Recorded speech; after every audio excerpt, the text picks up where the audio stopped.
Hello students, today we are going to study the second chapter of political science or civics for class 7th, that is the role of government in health.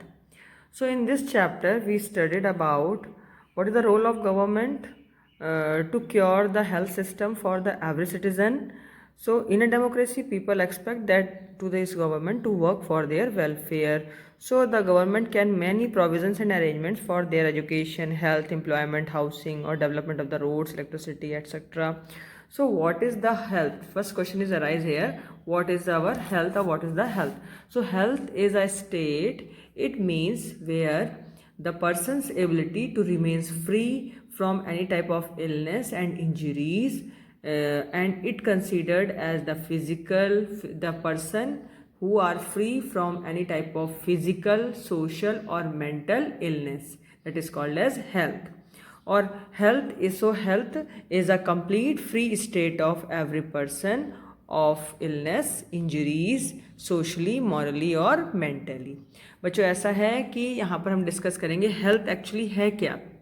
तो health की who ने definition दी है कि जब कोई person किसी भी type की बीमारी से या किसी भी टाइप की चोट से और साथ में उसका जो मॉरल स्टेटस है, उसका कैरेक्टर वगैरह है, उसकी सोच, उसकी थिंकिंग क्राइटेरिया भी अच्छा है, वो मेंटली भी स्ट्रॉन्ग हो और साथ साथ उसका जो है सोशल कांटेक्ट भी दूसरों से अच्छा हो, सामाजिक व्यवहार भी अच्छी तरीके से करता हो, इन सब चीज़ों में अगर वो साउंड है और साथ में वो मेंटली भी स्ट्रॉन्ग है, तभी वो हेल्दी पर्सन कहलाएगा। ठीक है, अब आता है कि हमारे देश में जो हेल्थ फैसिलिटीज़ हैं वो किस टाइप की प्रोवाइड की गई हैं। Health care in India, we have the various types of hospitals, hospital centres and various types of medical units, laboratories, blood banks, ambulances services and different types of doctors, nurses, medical personals are there who are very qualified, who treat the patients. But rather than these things, instantly we have the various types of problems and drawbacks in our healthcare systems. इसका मतलब बच्चों India के अंदर health care system जो है वो बहुत अच्छा टाइप का नहीं है, क्योंकि हेल्थ केयर के लिए हमारे यहाँ बहुत सारी फैसिलिटीज़ दी गई हैं। छोटे छोटे विलेज लेवल पर देखिए PHCs बनाई गई, primary care health care centre बनाए गए हैं। फिर उसके ऊपर जो है वो तहसील स्तर पर, डिस्ट्रिक्ट लेवल पर कम्युनिटी हेल्थ सेंटर बनाए गए हैं। इसके अलावा जो है रिसर्च सेंटर भी हैं, डिस्ट्रिक्ट लेवल पर बड़े बड़े हॉस्पिटल्स हैं, प्राइवेट भी हैं और गवर्नमेंट हॉस्पिटल्स भी हैं। एम्स जैसी बड़ी बड़ी संस्थाएँ हैं जिनमें क्या कहते हैं कि रिसर्च सेंटर्स हैं, PGI है। PGI मतलब होता है कि पोस्ट ग्रेजुएट इंस्टीट्यूट्स हैं, डॉक्टर्स जहाँ पर MD और MS करते हैं। लेकिन उसके बावजूद भी हमारे देश में जो हेल्थ फैसिलिटीज़ है वो उतनी ज़्यादा सोफिस्टिकेटेड नहीं है जितनी की होनी चाहिए। अभी हमारी सरकार बहुत हेल्प कर रही है और बहुत मेहनत कर रही है। आजकल देखिए कोरोना का अटैक भी चल रहा है, उसके बावजूद देखिए हर लेवल पे, चाहे वो गांव का लेवल हो, चाहे वो तहसील का लेवल हो, ब्लॉक लेवल हो, या फिर आपका जो है जिले का लेवल हो, डिस्ट्रिक्ट लेवल, और उसके साथ साथ जो है स्टेट लेवल पर भी बहुत काम हो रहा है। और पूरे सेंट्रल लेवल पर सेंट्रल गवर्नमेंट भी लगी हुई है जिससे कि वो कोरोना के अटैक को या किसी भी महामारी के पेंडेमिक अटैक को कम कर सके, और उससे हम लोग स्ट्रगल कर ही रहे हैं। उसके बावजूद भी बहुत सारे लोग ऐसे भी हैं जो अभी भी ट्रीटमेंट नहीं पा रहे हैं। इसका मतलब है कि हमारे देश का हेल्थ केयर सिस्टम उतना ज़्यादा सोफिस्टिकेटेड नहीं है जितना कि हमें होना चाहिए। फिर उसके बाद आता है बच्चों कि हमारे देश में कितने टाइप के ये हेल्थ केयर सर्विसेज चलते हैं। So we see that there are 2 types of mainly health care services. First is private healthcare services and second one is public healthcare services. So first we discuss about public health services. The public healthcare system or services is a chain of health center and hospitals run by the government. जो public health care system और services होती हैं वो ऐसे health centres और hospitals होते हैं जो कि गवर्नमेंट के थ्रू रन कराए जाते हैं। और गवर्नमेंट जहाँ पे सुविधाएं देती है, सरकारी पैसों से चलते हैं, वहाँ पर फीस बहुत कम पड़ती है। वहाँ पर खाली आपका समझ लीजिए 2 रुपये या 5 रुपये का पर्चा कटता है और उसमें मेडिसिन भी फ्री बांटी जाती है। अभी जैसे विलेज लेवल पे देखेंगे तो PHC आता है, प्राइमरी हेल्थ सेंटर, ठीक है। डिस्ट्रिक्ट लेवल पर डिस्ट्रिक्ट हॉस्पिटल हो जाएगा जो कि जहाँ पे बड़े बड़े डॉक्टर्स बैठते हैं। फिर लार्ज सिटीज़ में बड़े बड़े जो आपके जैसे एम्स जैसी संस्थाएँ हैं और बड़े जो हॉस्पिटल्स चलते हैं, गवर्नमेंट हॉस्पिटल भी चलते हैं। ये सब पब्लिक हेल्थ केयर सिस्टम है जिसमें कि गवर्नमेंट जो है मेनली अपने सिटीजन्स को हेल्थ केयर प्रोवाइड कराती है। और उनका मेन एक्शन यही होता है कि जिससे कि बहुत सारी कम्युनिकेबल डिजीज जैसे TB है, मलेरिया, जॉइंटिस है, चिकनगुनिया है, डायरिया है, प्लेग है, और जैसे डेंगू फीवर है, ये सब फैलता है टाइम टाइम पर, जैसे अभी कोरोना फैला हुआ है। तो इन सब से निजात पाने के लिए गवर्नमेंट जो है अपने सिटीजन्स को बहुत सारी फैसिलिटीज़ देती है, और लोअर से लोअर कॉस्ट पर या फ्री भी जो है वो मेडिसिनल केयर और मेडिसिनल ट्रीटमेंट सर्विसेज प्रोवाइड कराती है, जिससे कि लोगों की हेल्थ फैसिलिटीज़ अच्छी रहें, उनकी हेल्थ केयर सिस्टम अच्छी रहे, ताकि लोगों का कल्याण हो सके, वेलफेयर हो सके। अब कोर्ट ने भी, हमारे कॉन्स्टिट्यूशन ने भी ये प्रावधान किया था कि हमारे कॉन्स्टिट्यूशन में लिखा भी है, it is a primary duty of the government to ensure the welfare of the people, कि ये प्राइमरी ड्यूटी है एक गवर्नमेंट की कि वो क्या करे कि वो हर एक पीपल की हर एक हेल्थ का ध्यान रखे, लोगों के कल्याण के लिए काम करे और उनको हेल्थ केयर फैसिलिटीज़ प्रोवाइड कराए।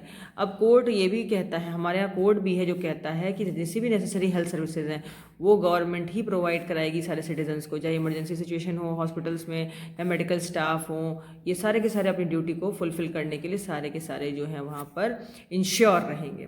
अब आता है बच्चों प्राइवेट हेल्थ फैसिलिटीज़, जो दूसरा सिस्टम है। प्राइवेट हेल्थ फैसिलिटीज़ वो फैसिलिटीज़ हैं जहाँ पर नंबर ऑफ डॉक्टर्स होते हैं जो कि प्राइवेट क्लिनिक्स की प्रैक्टिस करते हैं, and they having and owing the lot of money from the citizens और from the persons to provide the health care facilities. जो हेल्थ केयर फैसिलिटीज़ प्रोवाइड करने के लिए बहुत मोटा पैसा लेते हैं, बहुत अर्निंग करते हैं मनी की, ज़्यादा पैसा लेकर के जो है वो हेल्थ केयर सिस्टम देते हैं, हेल्थ केयर नर्स सर्विसेज देते हैं, तो वो प्राइवेट हेल्थ फैसिलिटीज़ होती है। प्राइवेट हेल्थ फैसिलिटीज़ में कहता है जैसे जो गांव के स्तर पर देते हैं RMPs होते हैं, रजिस्टर्ड मेडिकल प्रैक्टिशनर्स डॉक्टर्स होते हैं। अर्बन एरियाज़ में भी कुछ स्पेशलाइज सर्विसेज देने वाले डॉक्टर्स होते हैं, पॉलीक्लिनिक्स खोले होते हैं, और यहाँ पर जो है आपने देखा होगा कि बहुत सारी लेबोरेटरीज़ भी हैं जो एक्सरे अल्ट्रासाउंड मशीन्स लगाए रहती हैं। तो इस तरीके की जो मेडिसिन वगैरह के लिए जो है मेडिकल स्टोर भी प्राइवेट बहुत सारे खुले होते हैं। तो ये सब फैसिलिटीज़ प्रोवाइड कराते हैं, प्राइवेट हेल्थ केयर सिस्टम है। प्राइवेट हेल्थ केयर फैसिलिटीज़ में हमारा जो देश है उसमें गवर्नमेंट जो है उस पर कंट्रोल, मतलब हमारे देश में जो प्राइवेट हेल्थ फैसिलिटीज़ होती हैं वो क्या करती हैं कि वो गवर्नमेंट उस पर कोई भी अपना कंट्रोल नहीं रखती। Private health facilities are not owned as controlled by the government, मतलब प्राइवेट हेल्थ फैसिलिटीज़ जो होती हैं वो गवर्नमेंट के द्वारा ना तो खोली जाती है, ना ही गवर्नमेंट उसको अपने कंट्रोल में रखती है। जैसे कि आपकी मेडिकल शॉप्स होती हैं मैन्युफैक्चरिंग सेलिंग मेडिसिन के लिए, तो ये सब प्राइवेट सेक्टर्स में खुली होती है। अब आता है कि health care and equality is adequate health care available to all. क्या सभी जगह क्या कहते हैं कि जो हेल्थ केयर फैसिलिटीज़ है वो बराबर है?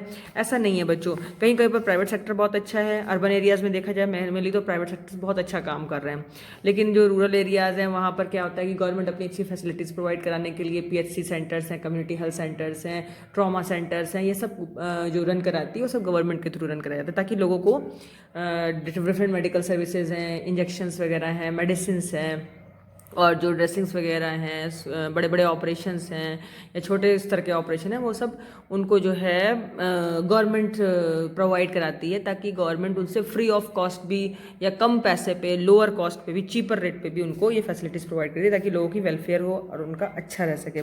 20% हमारी जो पॉपुलेशन है वो मेडिसिन्स की बियरिंग कर लेती है प्राइवेट सेक्टर में, लेकिन जो पुअरर्स हैं, जो बहुत गरीब लोग हैं, उनको मेडिकल एक्सपेंसेस देने के लिए बहुत दिक्कत होती है। तो उनके मेडिकल एक्सपेंसेस हमने देखा है कि 40% जो जनता है हमारे यहाँ की वो क्या कहते हैं कि इन पे निर्भर रहती है, गांव के जैसे गवर्नमेंट सेक्टर पर डिपेंड रहती है। ताकि बहुत सारे लोग होते हैं जो बेचारे प्राइवेट सेक्टर्स में जब बड़े बड़े डॉक्टर्स के साथ थ्रू ट्रीटमेंट कराते हैं तो उनको वहाँ पर जो है लोन लेने पड़ते हैं, मेडिकल फैसिलिटीज़ लेने के लिए लोन लेने पड़ते हैं मेडिकल सर्विसेज के लिए भी। तो उनसे क्या होता है, उनके ऊपर बहुत सारा कर्जा हो जाता है, तो जिससे उनको डिस्ट्रेस हो जाता है, स्ट्रेन हो जाती है, टेंशन हो जाती है।